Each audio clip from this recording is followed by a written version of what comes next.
Bueno, buenos días, ¿cómo están? Qué tiempo tan especial, tan bonito hemos tenido esta mañana. Primero adorando al que es objeto de toda nuestra adoración, a nuestro Señor Jesucristo, pero también escuchando cómo personas toman la decisión de públicamente identificarse con la obra de Cristo, es decir, por Cristo, ahora hago parte de una familia. Entonces es una bendición. Quiero comenzar la exposición del día de hoy compartiéndoles parte del contenido de un artículo que del 2015 encontré en el periódico El Tiempo. Pongan atención, el título dice: 10 estafas en las que usted podría caer. Personas ayudan a los ladrones con la información que brindan a través de las redes sociales. 10 estafas. Y dice algo así el inicio del artículo: 3 son las vías principales a través de las cuales usted puede terminar siendo víctima de una estafa digital: la ingenuidad, la desesperación o la ambición.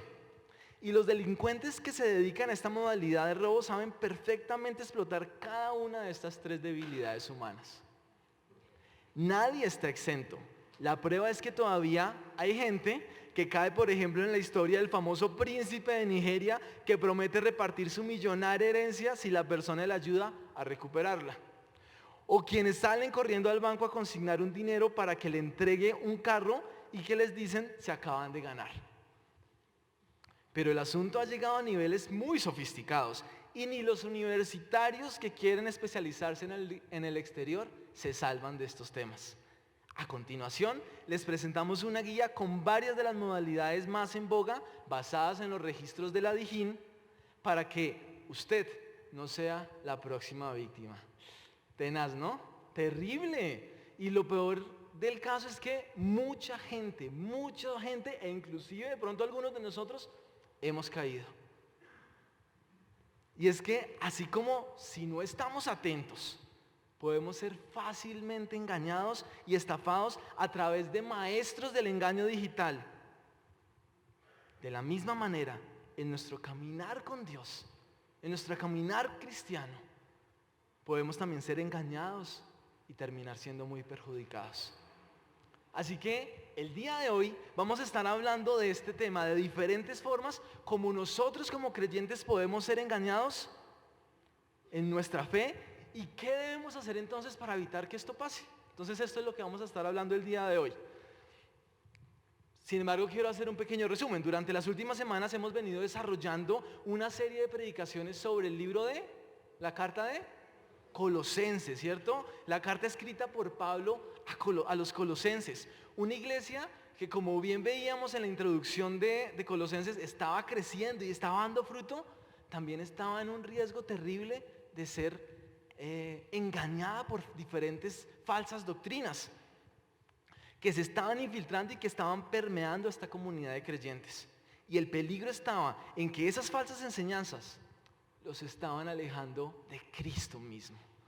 Los estaban alejando de Cristo. Y al alejarse de Cristo, pues estaban poniendo en riesgo su relación con Dios y por ende la vida entera. Estas falsas enseñanzas, como ya hemos visto, se les conoce como la herejía de Colosenses. Y era una ensalada de frutas con de todo un poco.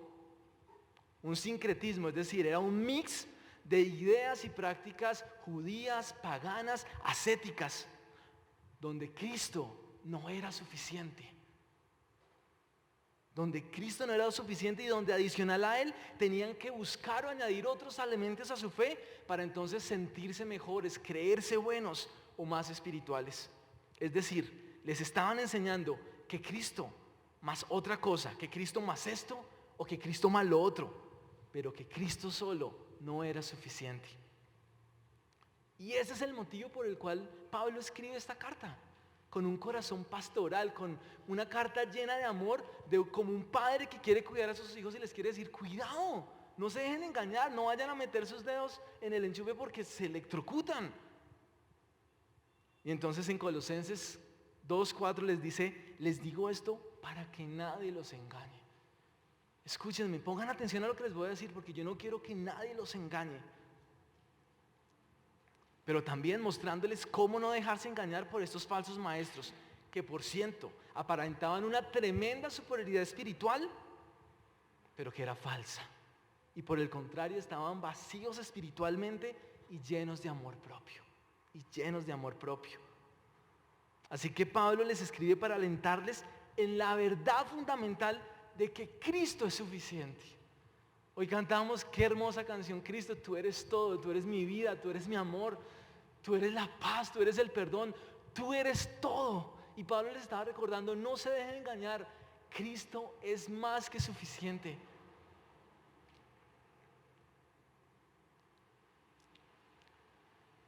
Cualquier agregado para hacer su vida más plena no es necesario, es falso. Pablo les escribe para recordarles que su fe se basa en Cristo y que así como Él es el único fundamento, la única base para nuestra salvación, no somos salvos por obra sino por fe en Cristo solamente, también para nuestro caminar con Dios, para vivir la vida cristiana. Quiero decirles algo, solo Cristo es suficiente. No necesitamos nada más, nada más. Por eso en Colosenses 2, 6, 7 les dice, de la manera que recibieron a Cristo Jesús como Señor, vivan ahora en Él arraigados y edificados en Él, confirmados en la fe, como se les enseñó y llenos de gratitud, llenos de gratitud. Y entonces llegamos al punto donde Pablo les previene describiendo 4 peligros o falsas enseñanzas que ellos deben evitar. Y ese es el tema que hemos venido hablando desde el domingo pasado y hoy cerramos. Y esos 4 temas que debían evitar o 4 falsas enseñanzas eran las filosofías humanas, primero, Mario habló de eso el domingo pasado, el legalismo, el misticismo y el ascetismo. Miren, hoy en día estas falsas enseñanzas siguen vigentes, pero con un ropaje nuevo. Estas siguen poniendo en riesgo ahora la fe de nuestras iglesias, de nuestra iglesia. Y son desarrolladas y promovidas por falsos maestros que desde adentro de las comunidades de fe propagan estas mentiras. Es por eso que el mensaje de Pablo a los colosenses es también increíblemente relevante para nosotros hoy. Para nosotros hoy. Así que la primera de estas falsas enseñanzas son las filosofías humanas, el intelectualismo. Mario habló de eso hace 8 días y estaba desarrollada por, más o menos, decía que básicamente el sistema del pensamiento humano que intenta seducir a los creyentes tratando de demostrarles que la fe simple en el cristianismo no es suficiente. Es decir, ¿cómo es posible que la salvación solo tiene que ver con que éramos pecadores, estábamos alejados con Dios y que a través de la obra de Cristo somos salvos y que eso es solo lo necesario?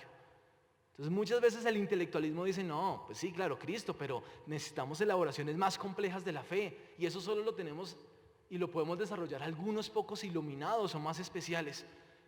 Y entonces Mario nos decía que Pablo les decía a los colosenses, no se dejen engañar, no se dejen seducir por estas cosas. Cristo es suficiente, Él es la base de nuestra fe. El día de hoy vamos a ver las otras 3 formas, las otras 3 engaños y falsas enseñanzas a las cuales podemos estar expuestos. Las que son la religiosidad, ustedes lo tienen en su bosquejo, la religiosidad, el espiritualismo, ¿cierto? El espiritualismo, la religiosidad, el espiritualismo y las privaciones. Entonces vamos a comenzar con la primera, la religiosidad. La primera se encuentra en los versículos 16 y 17 del capítulo 2 de Colosenses. Entonces quiero que me acompañen a leerlo. Dice, así que nadie los juzgue a ustedes por lo que comen o beben, o con respecto a días de fiesta religiosa, de luna nueva o de reposo.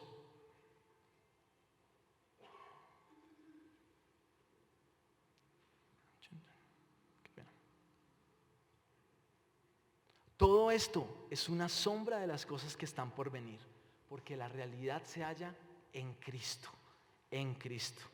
Pablo nos previene de esa religión que muchas veces nosotros vivimos en la que se depende de las obras y de las reglas humanas para ser salvo. Pablo dice, no dejen que nadie los juzgue, que nadie los condene en su vida cristiana por no apegarse a reglas que tengan que ver con comida o con bebida o con ceremonias y festividades religiosas. Miren, para algunos de estos maestros, Eran muy importantes guardar estas cosas y respetar estas normas. Muchos de ellos eran judaizantes, eran creyentes que venían del judaísmo, pero que una vez siendo cristianos les estaban diciendo, ¿saben qué? Cristo no es suficiente, tenemos que volver a las prácticas judías. Su énfasis era guardar las reglas y festividades solemnes judías. Y el problema es que este sistema religioso y legalista define nuestro caminar con Dios en términos externos, de obras, de asuntos religiosos. Sin embargo, en Cristo Dios quitó el sistema legal y anuló para siempre toda la ley ritualista del Antiguo Testamento. Toda la ley ritualista del Antiguo Testamento. En Cristo se obtuvo la victoria completa para aquellos que creen en Él. Por eso Pablo les dice que ya no necesitamos más de esta ley, porque Cristo ya pagó por ella. No hay necesidad más de guardar los ritos y las formas, la ley ceremoniosa y ritual del Antiguo Testamento. Pablo dice entonces que nadie les juzgue y les condene. Y por ende, que ninguno de nosotros juzgue o condene a otros. En otras palabras, que nadie se ponga de árbitro espiritual para medir su espiritualidad en base a ciertas manifestaciones externas. Sin embargo, siempre habrán personas que juzgan a otros por su forma de actuar, que hacen, por lo que comen, por lo que beben, por el calendario religioso que llevan, por cómo se visten, por qué corte de pelo tienen, que los cristianos no podemos comer morcilla, que tomarse una cerveza o una copa de vino es pecado, que no podemos ir a cine ni escuchar música no religiosa, que los hombres no pueden tener el pelo largo, que las mujeres no se pueden cortar el pelo o usar pantalones, que los cristianos no deberíamos celebrar la Navidad, que no debemos juntarnos con los pecadores. Pura conducta externa, puro exterior. Pero ¿saben cuál es el tremendo riesgo de medir nuestra espiritualidad por las obras externas? ¿Saben cuál es? Que una persona que incluso no es genuinamente creyente puede guardar estas cosas. Ese es el problema. Miren, los fariseos guardaban perfectamente todas las reglas, hasta el más mínimo detalle. ¿Pero eran creyentes? ¿Habían nacido de nuevo? ¿Iban camino al cielo? No, absolutamente no. Y eso es el problema. No podemos medir la espiritualidad de alguien en base a su conducta externa. De eso no se trata la fe. El problema fundamental de un legalista es su falto concepto del pecado y de la espiritualidad. Ambos, tanto el pecado como la espiritualidad, no tienen que ver con la conducta externa, sino con lo interno en el hombre, con nuestro corazón. Sin embargo, el legalista hace énfasis en lo externo, en ciertas acciones que son pecado y otras que son piadosas. Y lo peligroso es que alguien así se conforme en guardar un código externo que para él es espiritual. Sin embargo, el Señor nos enseña en su palabra que Él mira es el interior, no las apariencias, no la conducta, que a Él no le importa nuestro ritualismo, nuestro ceremonioso, Él le importa es nuestro corazón, y un corazón que entonces brote obediencia hacia Él. En Marcos 15, versículos 11, 17 y el 20, nos muestra que la maldad del hombre sale dentro del corazón. Dice versículo 11, lo que contamina a una persona no es lo que entra a la boca, sino lo que sale de ella. ¿No se dan cuenta que todo lo que entra a la boca va al estómago y después se desecha en la letrina? Pero lo que sale de la boca viene del corazón y contamina a la persona, porque del corazón salen los malos pensamientos, los homicidios, los adulterios, la inmoralidad sexual, los robos, los falsos testimonios y las calumnias. Estas son las cosas que contaminan a la persona, y no lo que come o cómo se viste o si se lava o no se lava las manos. Pensamos que ser cristiano se trata de un montón de conductas, de hacer esto, hacer lo otro, pero de eso no se trata, porque el verdadero problema está en el corazón. El énfasis bíblico es nuestra relación interior con Dios, no el sistema ritual al cual nos hemos apegado. Lo que comamos o bebamos o el día de reposo que usemos, estos no son criterios para evaluar la condición espiritual de nadie. Pablo entonces les está advirtiendo de esta actitud legalista en esos versículos. Todo cristiano verdadero es libre del legalismo, debemos ser libres del legalismo. y de la ley o rito externo. Nadie puede restringirnos de nuestra libertad en Cristo. De hecho, el cristianismo es la única fe que enseña que la salvación no es por obras, que no se trata de cosas que tenemos que hacer para ganar la aprobación de Dios y el cielo. No, la salvación es por fe, por la obra de Cristo Jesús en la cruz, porque por gracia hemos sido salvados por mediante de la fe. Y esto no proviene de nosotros, sino que es don de Dios, no por obras, para que nadie se gloríe, para que nadie se crea superior a otros, dice Efesios 2, del 8 al 9. Ahora, ustedes me dirán, pero ¿esto quiere decir entonces que el cristiano puede hacer, perdónenme el término, lo que quiere y lo que se le da la gana? Tampoco. Que puede pecar con tranquilidad, dejar de venir a la iglesia, dejar de orar, emborracharse, ser infiel y hacer lo que se le antoje. No, no estoy diciendo esto. Lo que estamos diciendo es que no podemos juzgar la relación de Dios de otros con base en criterios externos. Y que nadie nos juzgue a nosotros por eso, ni nosotros juzguemos a los demás por eso, porque no se trata de eso. Porque las experiencias se ven, pero el corazón lo conoce el Señor. Además, Pablo nos enseñó en Efesios 2:10 que somos hechura de Dios, creados en Cristo Jesús, claro, para buenas obras, las cuales Dios preparó de antemano para que anduviéramos en ellas. Es decir, en otras palabras, no somos salvos por obras, pero sí somos salvos para buenas obras. ¿Sí ven la diferencia? Las obras del cristiano no son lo que hace exteriormente para manifestar su fe y agradar a Dios, sino son el producto de un cambio, de una regeneración que Cristo ha hecho dentro y entonces se traduce en buenas obras. Déjenme cerrar este punto con el versículo 17. Dice, todo esto, toda esta religiosidad solo es una sombra de las cosas que están por venir o de las cosas que ya llegaron. La realidad se halla en Cristo. Toda esta religiosidad judía solo eran sombras de Cristo. Es como si uno entrara a una habitación y ve una sombra y se pusiera a hablar con la sombra y atender a la sombra y no a la persona. Pues lo mismo pasa cuando nos enfocamos en el ritualismo, en lo exterior y no vamos a Cristo. No tiene sentido. Una sombra no tiene realidad permanente. Una sombra proyecta la realidad de una persona. En Cristo ya toda la ley se ha cumplido. Cristo es nuestra realidad, no la sombra. La sombra reflejaba algo de Cristo, pero ahora tenemos la plenitud en Cristo. El legalismo, el guardar ritos externos, no agrega nada a lo que ya tenemos en el Señor. Busquémoslo a Él. Por lo tanto, que nadie nos juzgue o condene, ni juzguemos ni condenemos a nadie por sus obras externas. Vamos al segundo punto de hoy. Existe otra mentira que Pablo también aborda, y los aborda en el versículo 18 y 19. A esta la llamaremos el espiritualismo o misticismo. Miren, el misticismo es una experiencia religiosa profunda basada en intuiciones personales. Es la creencia de que la realidad espiritual se percibe fuera del intelecto y de los sentidos naturales. Es buscar la verdad en el interior, en los sentimientos y en las sensaciones, en voces internas y no en la revelación escrita de Dios. Y es que los falsos maestros decían tener una experiencia espiritual tremenda, mucho más profunda y misteriosa que los cristianos que confiaban en Cristo. ¿Les suena esto parecido? ¿Conocido? Ellos decían tener una comunicación con Dios, los espíritus y los ángeles a través de sueños y visiones tremendas. De hecho, la adoración de los ángeles era muy común en esos días de Colosenses.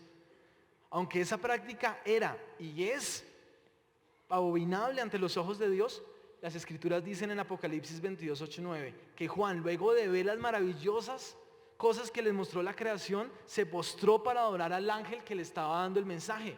Y el ángel le dice, un momentico, Juan, no hagas eso. Yo soy un consiervo como tú, soy un colaborador como tú. No me adores a mí, adora solo a Dios. Pero estos falsos maestros se enorgullecían por su adoración a los ángeles. Esto era intimidante para los cristianos, como también lo puede ser intimidante para muchos de nosotros hoy en día. Cuando alguien dice que tiene visiones, sueños, profecías de una manera tan increíble que uno dice, no, pues este hombre es muy espiritual y yo soy el más pecador de todos que nunca puedo llegar a tener ese tipo de experiencias.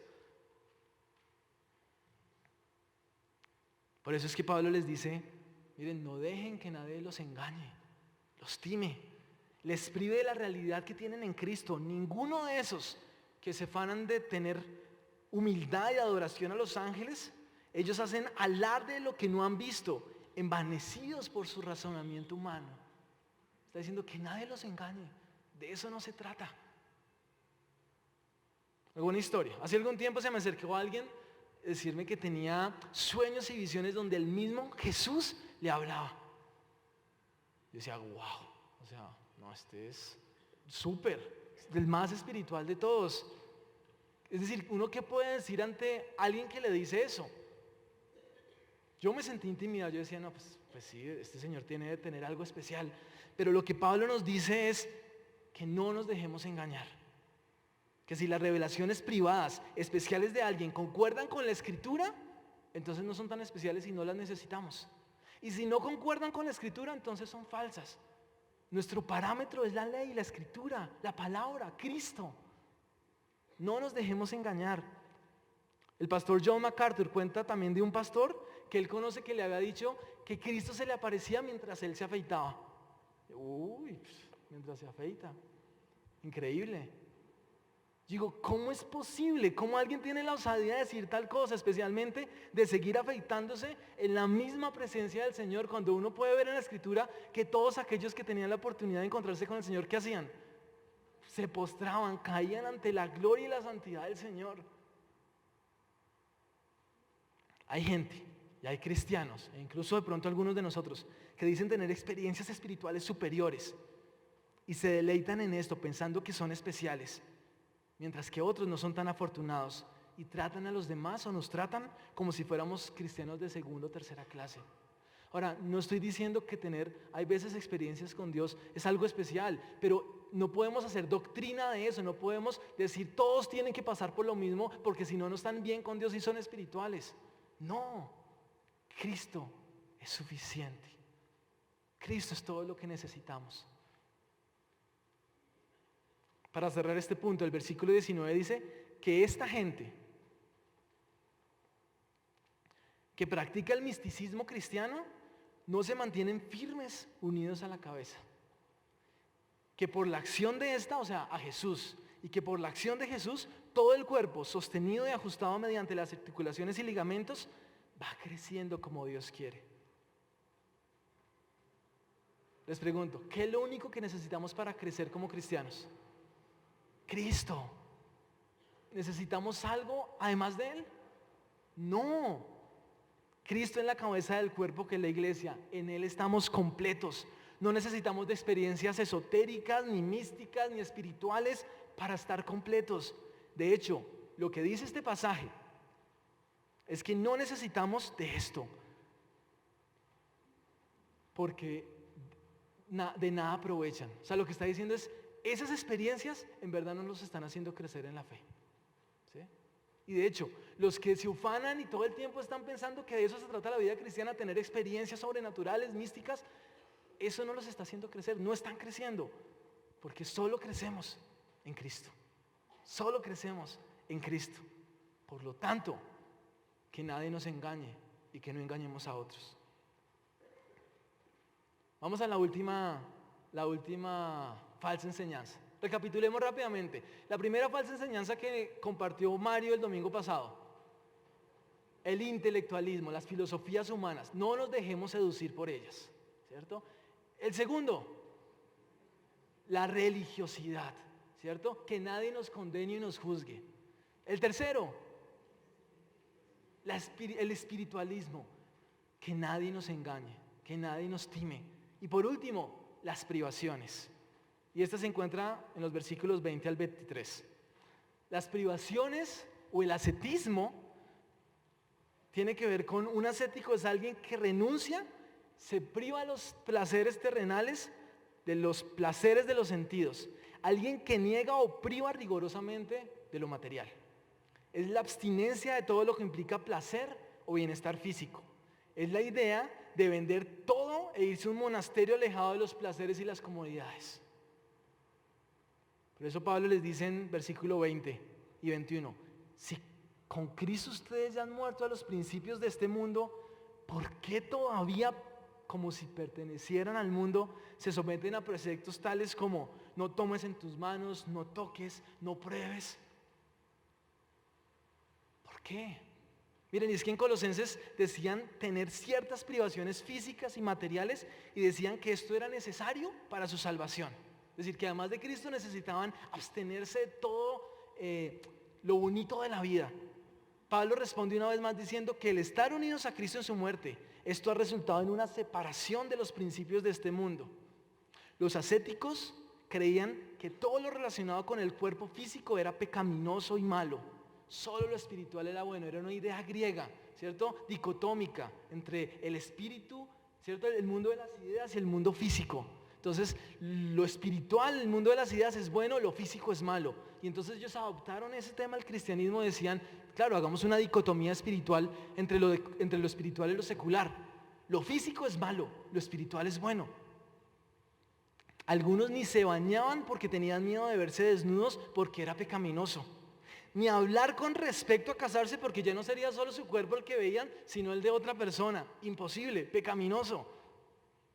No se bañaban. Afortunadamente, vivían en una sociedad donde muchos otros tampoco se bañaban, ¿cierto? Pero parece chistoso, pero no lo es. Algunos llegaron al extremo de castrarse a sí mismos para mortificar el cuerpo y de esta manera creer que alcanzaron una mayor piedad.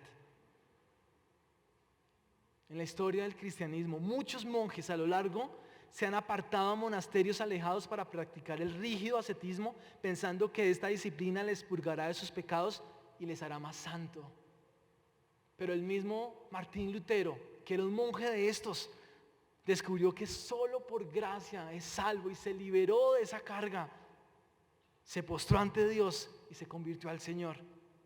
Miren, la abstinencia física y la mortificación del cuerpo nunca van a alcanzar la purificación del alma ni la espiritualidad. Porque el problema no es un problema externo, es un problema del corazón. Así que yo para ser más santo no tengo que ir de rodillas hasta Monserrate mortificándome, o no tengo que privarme de ciertas cosas porque es que esas cosas externas no le van a hacer nada a mi carne. Como el asunto es un asunto del corazón, lo que necesitamos es postrarnos delante del Señor. Necesitamos es ir a su palabra, que Él nos hable y nos transforme.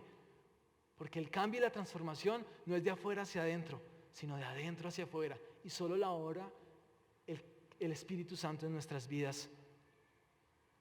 Dice el versículo 22 y 23.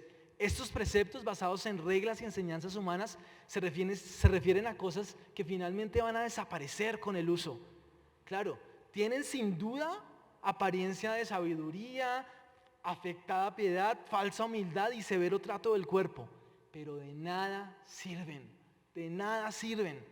frente a los apetitos de la naturaleza pecaminosa. Sin duda las personas que hacen este tipo de cosas impresionan a otros y hasta pueden intimidarnos con su disciplina externa y maltrato al cuerpo.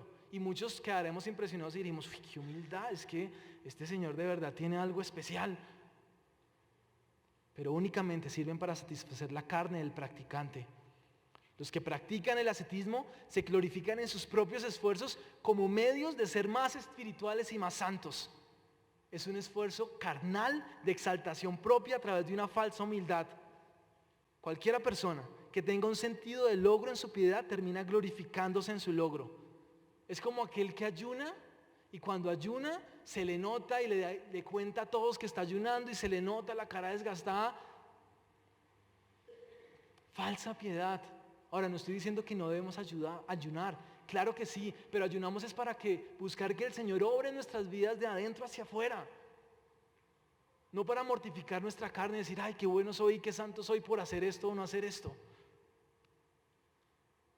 Estos ejercicios sirven para sentirse satisfechos con los esfuerzos propios, pero siguen esclavos del pecado.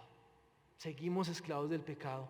Solo el Espíritu de Dios puede darnos la verdadera libertad del pecado. Por lo tanto, que nadie nos prive de disfrutar la vida que en Cristo tenemos. En Génesis Dios dice que todo lo creó era bueno y en buena manera.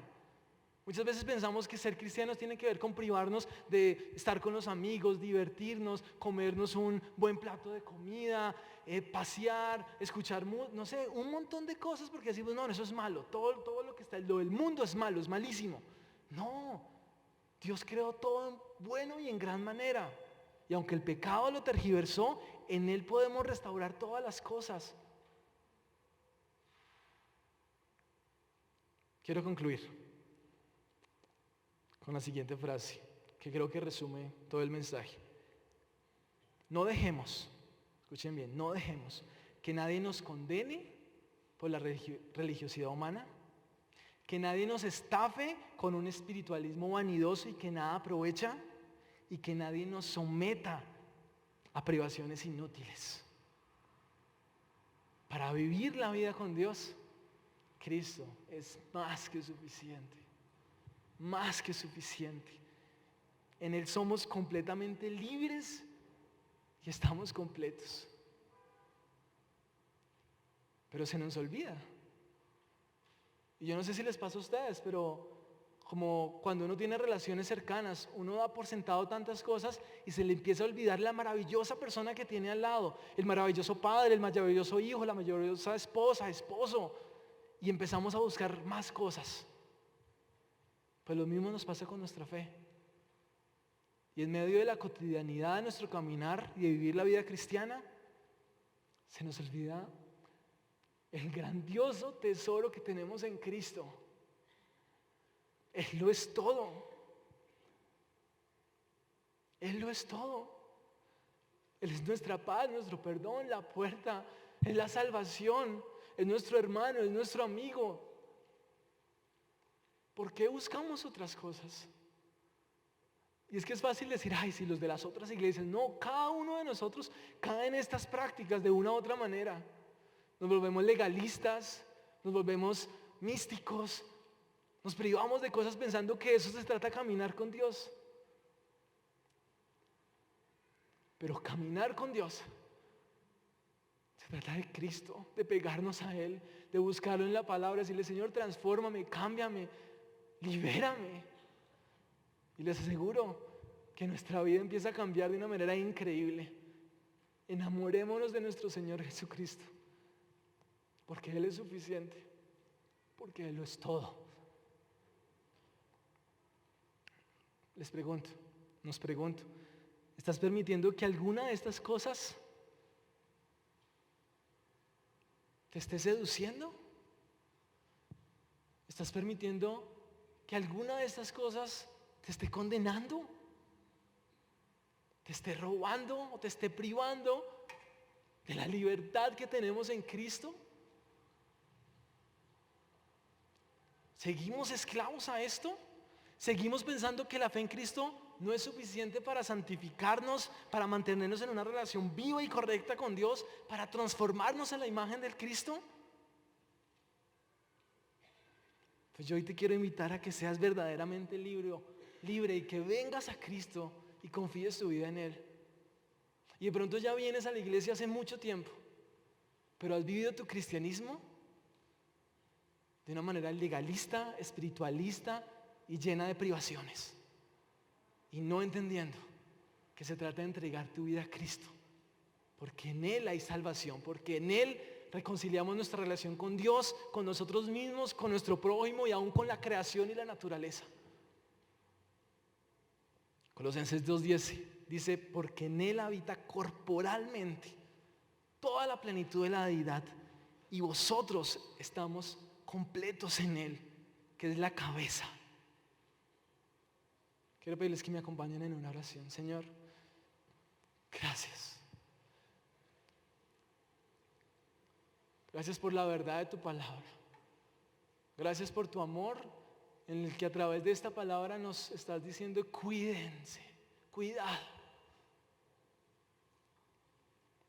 Señor, hoy te queremos pedir perdón porque hemos basado muchas veces nuestro caminar contigo en religiosidad. Porque hemos basado nuestro caminar contigo en prácticas espirituales, emocionales. O creemos que se trata de privaciones inútiles. Pero hoy entendemos y reconocemos que nuestro caminar contigo depende de estar pegados a ti, nuestro Señor Jesucristo. Enséñanos, ayúdanos, guíanos. Te necesitamos, Jesús.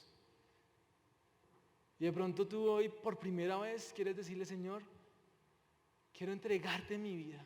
Quiero entender que solo por tu obra en la cruz tengo salvación y me reconcilias contigo para vivir la vida plena que solo tú puedes dar. Quiero vivir esa vida plena que tú me das en Cristo. Te bendecimos en el nombre de Cristo Jesús, porque solo tú, Cristo, eres suficiente.